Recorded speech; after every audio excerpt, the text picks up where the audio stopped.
আপনারা দেখছেন Bankura TV breaking news. Bankura টিভিতে আপনাদের স্বাগতম। আজ বাঁকুড়া টিভিতে আমি বাঁকুড়া টিভির chief editor the tiger journalist দাদা উত্তম দে তুলে ধরছি উত্তর দিনাজপুর জেলার চোপড়ার একটি গুরুত্বপূর্ণ ব্রেকিং নিউজ। উত্তর দিনাজপুরের চোপড়ার লালবাজার মালগঞ্জ সমবায় নির্বাচনে মনোনয়নপত্র তুলতে না পারার অভিযোগে সমবায় ব্যাংকে তালা ঝুলিয়ে বিক্ষোভে সামিল হয়েছেন কংগ্রেস নেতৃত্বদের অভিযোগ, মালগঞ্জ সমবায় সমিতির নির্বাচন নিয়ে বিজ্ঞপ্তি জারি করা হয়। বিজ্ঞপ্তি জারি করার পরেও গ্রাম পঞ্চায়েত কার্যালয়ে মনোনয়নপত্র তুলতে গেলে সেখানে কর্মীদের দেখা পাওয়া যায়নি বলে অভিযোগ কংগ্রেসের। এর ফলে কংগ্রেস সহ বিভিন্ন বিরোধী দল মনোনয়নপত্র তুলতে পারেনি। ব্লক কংগ্রেস সভাপতি মশির উদ্দিন জানিয়েছেন, সমবায় নির্বাচন করতে বিজ্ঞপ্তি জারি করার পরেও কর্মীরা দপ্তরে আসেনি।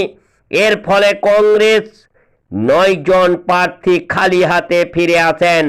প্রতিবাদে গ্রাম পঞ্চায়েত কার্যালয় ও সমবায় ব্যাংকের সামনে বিক্ষোভ দেখান, ঝুলিয়ে দেয়া হয় তালা। শনিবার পুলিশের সাথে দীর্ঘ কথা কাটাকাটির পর পুলিশের হাতে চাবি তুলে দেয়া হয়, খোলা হয় ব্যাংক। আইনি লড়াইয়ের হুমকি ও চোপড়া ব্লক কংগ্রেস সভাপতি মশিরের।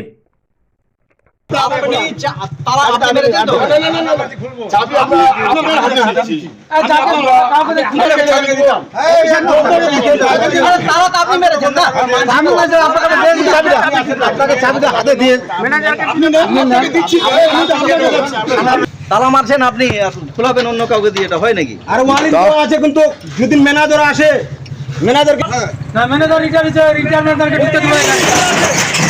ম্যানেজারকে এখানে কোনো রকম ঢুকতে দেবে না। সব অ্যাকাউন্ট বাতিল করাবো, আমাদের অ্যাকাউন্ট যতগুলো আছে অ্যাকাউন্ট একটা থাকবে না এখানে। তৃণমূলের দিয়ে কাজ করুক, এখানটা ব্যাংক চালাও, ব্যাংকটাই লিখে দেবো তৃণমূল ব্যাংক। এটা কিছু লিখতে হবে, তৃণমূলের প্রচার করতে যাবে। এখন আমি 15 তারিখে আমার পার্সোনাল কাজে আমি সমবায় সমিতির ব্যাংকে গেছিলাম। তো ব্যাংকে গিয়ে আমি দেখতে পারি যে ওখানে একটা কোনায় একটা একটা নোটিশ ঝুলা আছে। তো আমি ওখানকার স্টাফকে বললাম যে এই নোটিশটা কিসের? বলছে তুমি খবর পাওনি, এই সমবায় সমিতিতে ভোট হবে। তো আমি বলছি যে ভোটটা কয় তারিখে? বলছে যে কাল থেকে তো নমিনেশন ফাইল। আমি 15 তারিখে গেছি, বলছে 16 তারিখে নমিনেশন ফাইল। তো এই খবরটা পাওয়ার পরে আমি চলে আসলাম বাড়ি আসার পরে আমি আমার পার্টির ব্লক সভাপতি ডাক্তার মশিরের সাথে একটু আলোচনা করলাম। আলোচনা করার সাথে সাথে আমি চলে গেলাম, রাত্রির বেলায় আমি ক্যান্ডিডেট খুঁজতে বেরোলাম। ক্যান্ডিডেট খোঁজার সময় খোঁজাখুঁজি করতে করতে আমি খবর নিলাম যে 6 জন জেনারেল লাগবে আর দুইটা মহিলা, একটা শিডিউল কাস্ট।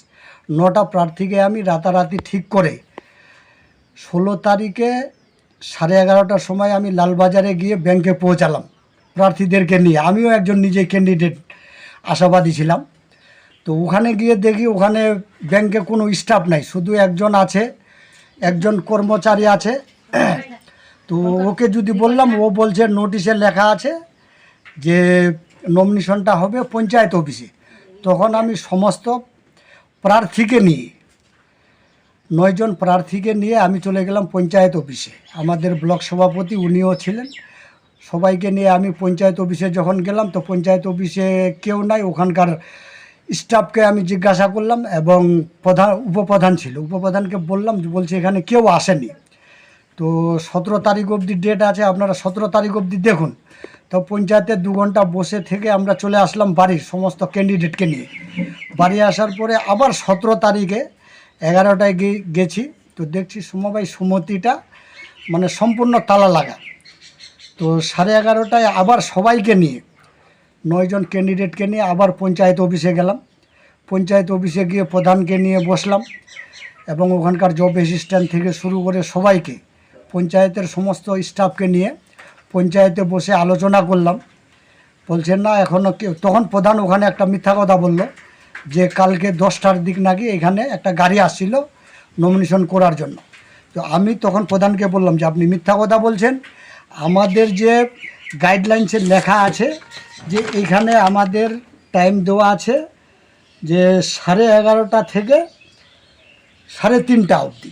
আমি প্রধানকে এটা দেখাইলাম যে এখানে টাইম দেওয়া আছে 11:30 থেকে 3:30 অবধি টাইম আছে, 10টায় উনি চলে আসলেন, এটা তো অবৈধ। তো এটা আপনি মিথ্যা কথা বললেন, আমরা তো 11:30 থেকে 2টা অবধি আমি এখানে ছিলাম। তো প্রধান হাসে আর কি কিছু বলল না। তখন ওখানে একটা আন্দোলন করলাম, গেটের সামনে একটা আন্দোলন করে আবার চলে আসলাম ব্যাংকে। ব্যাংকে এসে দেখছি যে টাইমটা আউট হয়ে গেল, 2:30 বেজে গেল, কেউ নাই, ব্যাংকের তালা লাগা। আবার আমরা পার্টিগত দলগত হিসাবে সিদ্ধান্ত নিয়ে আমরা ব্যাংকে 2টা ফ্ল্যাগ ঝুলিয়ে দিয়ে কিছু তালা বন্ধ করলাম যে যতক্ষণ অবধি আমরা ক্যান্ডিডেট আমরা ওখানে নমিনেশন করতে না পারি ততক্ষণ অবধি আমরা এই তালা খুলব না। আমাদের দাবিটা হলো যে আমরা যেন সুষ্ঠুভাবে নমিনেশনটা করতে পারি এবং যদি টাইমটা আউট হয়ে যায়, তো যেহেতু ওরা আসেনি আমরা টাইমটা বৃদ্ধি করার জন্য আমরা তালাটা লক করছি।